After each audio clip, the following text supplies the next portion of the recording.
इंद्र लोग भक्तिवश भगवान की पूजा करते हैं। मुख्य रूप से देवलोक ही देवलोक के दिव्य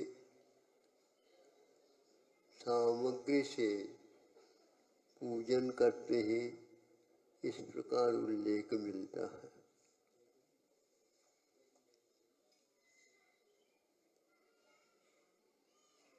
ऐसा क्यों कहा है? तो भगवान तीन लोक के नाथ हैं और अद्वितीय समूह शरण में विराजमान है। उनकी उस पूजा करने के लिए देव ही एकमात्र मुख्य रूप से पात्रों का चयन कर किया जाता है, तो यही होते। मनुष्यों में चक्रवर्ती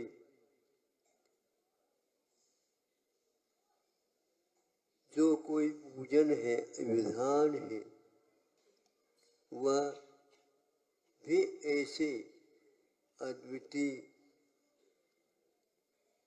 अक्षयी कह दो। जब तक वह चक्रवर्ती रहता है तब तक यह वैभव उनका कभी कम नहीं होता।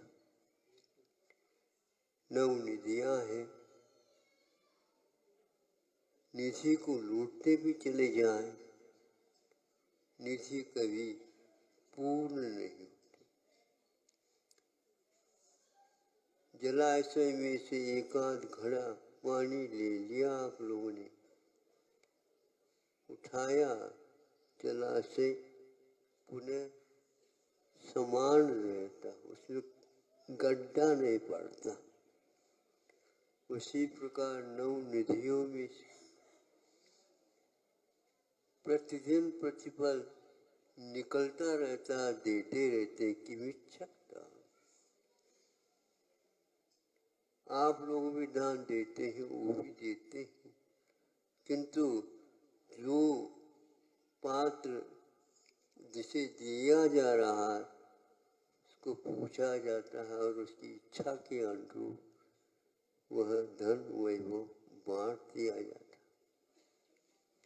है। ऐसा दानदाता चक्रवर्ती के सिवाय और कोई नहीं हो सकता। दिव्य वैभव और चक्रवर्ती के साथ देव लोग भी उसमें शामिल हो जाते। आचार्य समंतभद्र महाराज जी ने भक्तिवश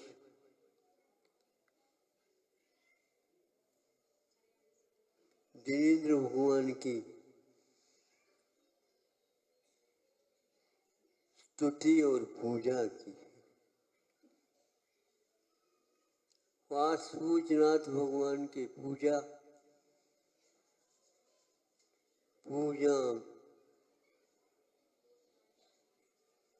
सावर्धनेषु वो पुण्यनाथ दोषायनालम कनिका विशेष्य नधूषिका शीत शिवाम्बुराशु पूजम जनम त्वार्चयतो जनस्य। पूजन करते हुए वह जन भक्त सावर्धनेषु वो पुण्यनाश, कुछ सावर्ध्य, कुछ दोष हो जाते हैं,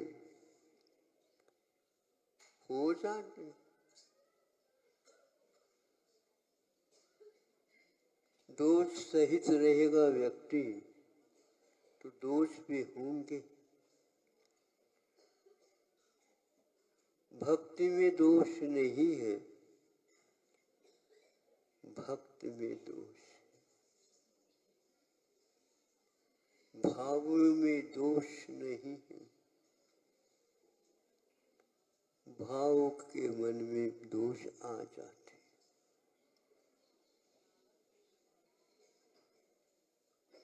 लेकिन दोनों के साथ भाव तो जुड़े हुए हैं।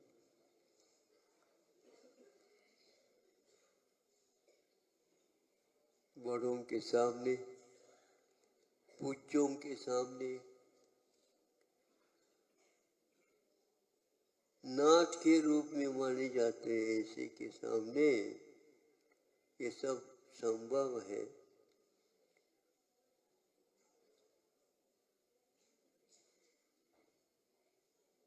सावधिनेषु बहुपुण्य राशु,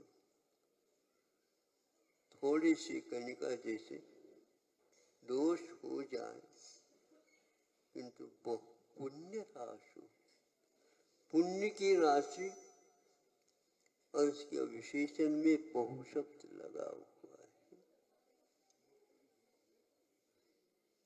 भगवान ने इसने कहा या नहीं कहा ये तो बात अलग है, भक्त के मुख से जो निकलता है वो उसकी कणिका ही है भगवान के भावों में, और इस भावों में अंतर विशेष नहीं लगता।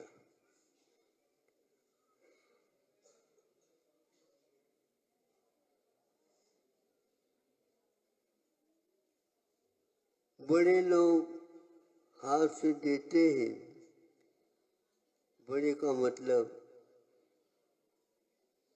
एक प्रकार से उम्र के हिसाब से जो बड़े होते माता पिता, और छोटे बच्चे को भी वो प्रेरित करते हैं, बेटा तुम भी चढ़ा दे अर्घ। अब उसके चम्मच के बराबर तो मुट्ठियां, और उनमें एक बादाम रख दो तो मुट्ठी भर जाए, और वो चाहता है नहीं अकेला बादाम नहीं चढ़ाऊंगा, मुझे भी अर्घ चाहिए। ले ले बेटा, एक दो चावल रख दो, चढ़ा देता।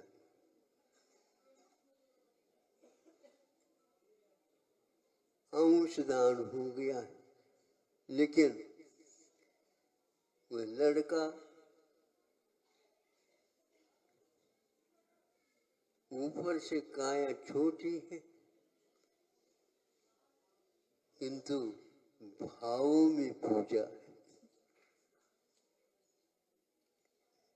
पूजम जन्म त्वार्चयतु जनस्य सावधिनेषु बहुपुण्य दोषाय न अलम कनिका विशेष न दूषिका शीत शिवाम पराश। समुद्र लहरा रहा है, कौन सा? अमृत का है, पीयूष का है, सुधा का है। सुधाकर के माध्यम से सुधा झरता होगा, लेकिन पूजन करने वालों के मन से क्या झरता है इसको हम कह नहीं सकते।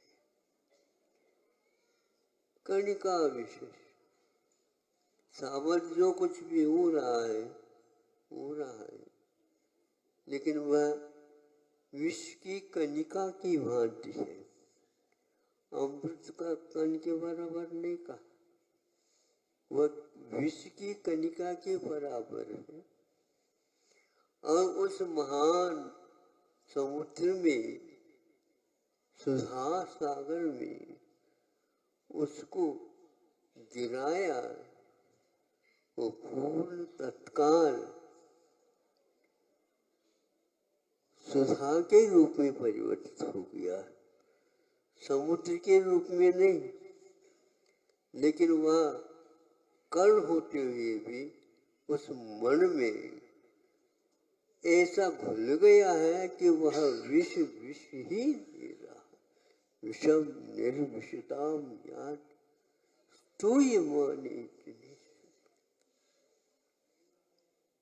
चाहते नहीं हम अमृत, किंतु अमृत के योग में कोई आएगा वो मृतक नहीं हो सकता, किंतु वह अमृत रहेगा।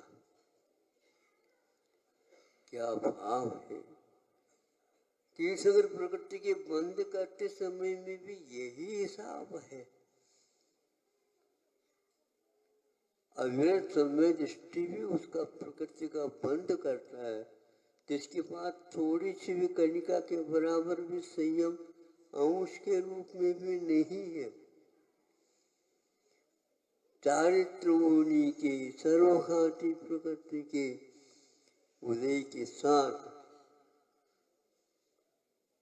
तीर्थंकर प्रकृति का बंद कर रहा है, लेकिन चारित्र का अंश नहीं है, लेकिन फिर भी कहते हैं वह अमृत बनेगा, उसके पास विष नहीं रहेगा।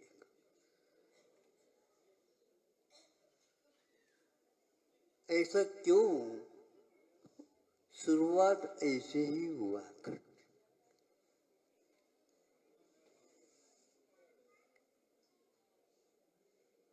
जब होती है शुरुआत तो फिर बातें नहीं रहती, उसमें वही अंश आ जाता है।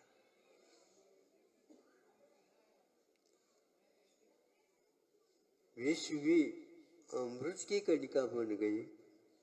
इसका अर्थ यह है वो उससे मरण को प्राप्त नहीं होगा, वह सबको जीता हुआ अंत में मृत्युंजयी बनेगा। मृत्यु शब्द लगा है लेकिन जयी कहा, मृत कहा है लेकिन अमृत उसके साथ जुड़ गया है।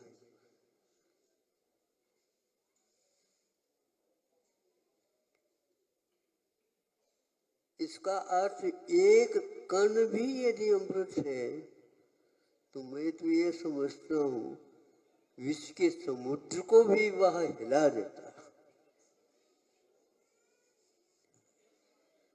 वह मृतक नहीं रह सकता। यदि कण के साथ भी उसका जुड़ गया तो यह पूजन अमृत का कण है तो वह विश्व के समुद्र को भी हिलाने की क्षमता रखता है।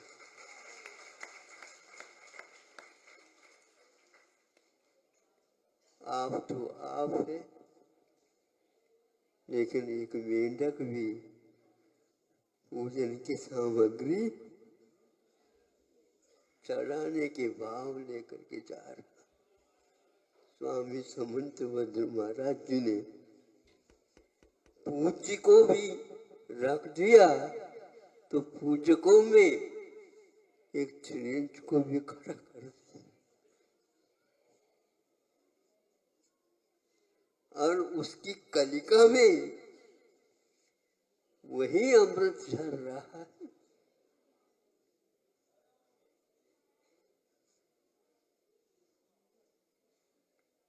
मृत्यु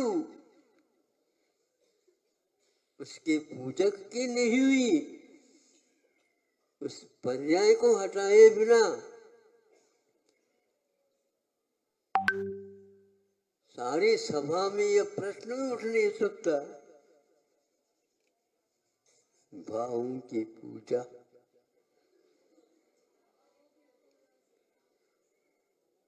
भावी तीर्थंकर जो बनने वाले उनकी भी पूजा, जो अतीत में हो गए उनकी भी पूजा,